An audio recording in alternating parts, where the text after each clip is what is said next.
Today is Sunday, March 10, 2024. Chart natin si APL, STI, MBT at Nickel. Tara!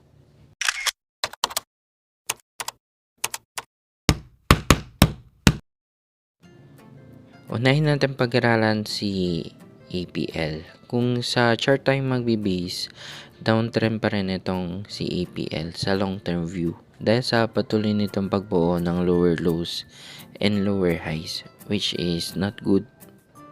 Actually, itong chart ni APL is quite similar to PHA. Ano nga ba ang similarities nung dalawa? So, una, battered stock sila pareho. Pangalawa is hindi pa sila makikitaan ng sign of reversal. Kung maalala natin, tinulak si PHA few weeks ago. So, possible kaya na ipump din tong APL in the near future. So, of course, no one can tell and no one knows. Pero try pa rin natin pag-aralan kung kaya bang ipump si APL sa present. Kung titingnan natin yung price ni APL, it's 0.01110. While si PHA ay nasa 0.1970 yung price pa niya. So may difference yung price ni APL at PHA. Sobrang baba ng price ni APL compared to PHA. Sa sobrang baba na nung price ni APL, yung every tick nagka-count na as 10% increase at 10% drop. Kung i-analyze natin, ceiling price na kaagad yung part na yan eh. So, konting out lang is ceiling na agad. Unless magkaroon ng multiple ceiling, yun nga lang hindi sustainable yung rally.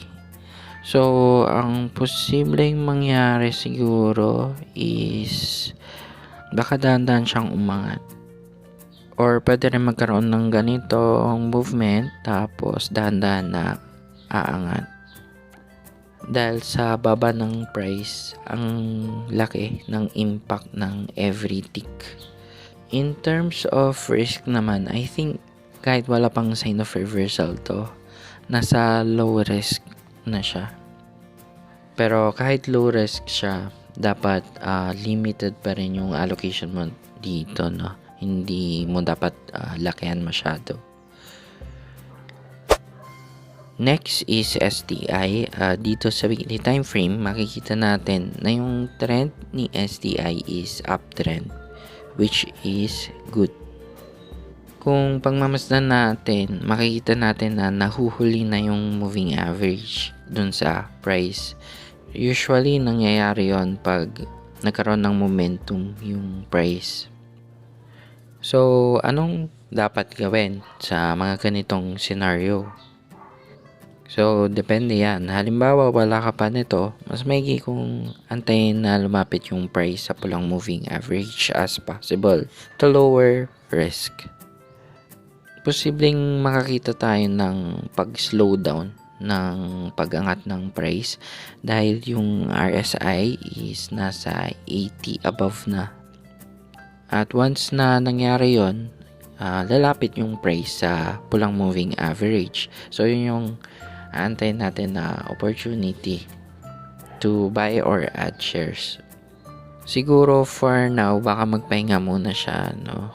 Dahil yung RSI is nasa 80 above na. Or pwedeng umangat din siya pero pakunti-kunti na lang hanggang sa makapagpahinga yung RSI. In terms of risk, since uptrend naman si STI, I think wala naman siya sa high risk. Pwede siguro nasa medium risk. Kung reward naman ang pag-uusapan, I think nasa medium yung reward din. So, para ma-visualize natin lalo, try natin tumingin sa market phases. No? In my guess, posibleng andito pa lang banda si STI, malapit sa reaccumulation stage. So, kayo guys, tingin nyo saan banda na si STI? Next is MBT. Dito sa daily chart, makikita natin na nag-gap down si MBT. This is due to X date. Base dito, 350 per share ang total na binigay na dividend ni MBT. Parang malaki ata yung ngayon yung binigay ni MBT. Tumaas yung regular dividend, no, from 0.80 to 150. Pati yung special dividends tumaas din from 1.40 pesos to 2 pesos. Pero ngayon kasi nasa 60-ish yung price ni MBT, unlike nung year 2022 and 2023. Anyways, let's check the chart dito sa 3-month time frame. Up trend naman si MBT, which is good. Yun nga lang, mukhang nagre-resist pa siya sa resistance. Yung blue na line, no? Yung resistance. Pero kung titingnan natin yung pag-attempt niya na i-break yung resistance, I think this is a good sign. Mas maganda sana kung mag-close yung candle above blue na line para maging support na itong blue na line. Sa ngayon siguro mas maigi kung mag-observe muna tayo sa MBT at antayin natin na maging support yung resistance na blue na line. Next is nickel. Dito sa weekly, mapapansin natin na downtrend na si nickel dahil sa pagbuo nito ng lower lows and lower highs, which is not good. At makikita rin natin na nag-breakdown na ito sa blue na line, which is previously support at ngayon magiging resistance na. At kung pagmamasdan natin yung kandila, humahaba na ito, which indicates na nagkakaroon ng momentum yung selling, which is not good also. Kung may hawak ka nito at nahihirapan ka mag-cut, the best thing you could do is do not add shares kasi mas lalaki yung loss mo. At kung wala ka namang hawak nito, is better to avoid and do not buy. Lumalakas na kasi yung bentahan, no?